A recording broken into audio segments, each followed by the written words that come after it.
Expressing sadness in healthy ways, like through writing, art, or talking with someone you trust, can be therapeutic. Speaking from personal experience, it can also be lucrative. Engage in physical activities or mindfulness practices to release pent up emotions so it doesn't build up and then explode.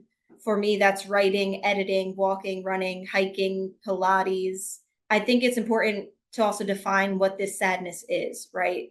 Is it triggered by something? Do you know why you're sad? Is it one off sadness or cumulative sadness? Giving it a name could help you tackle it. Also, there's a difference between sadness and depression, though they share some of the same symptoms. You know yourself best, but don't sit in your sadness too long without at least trying to pivot out of it.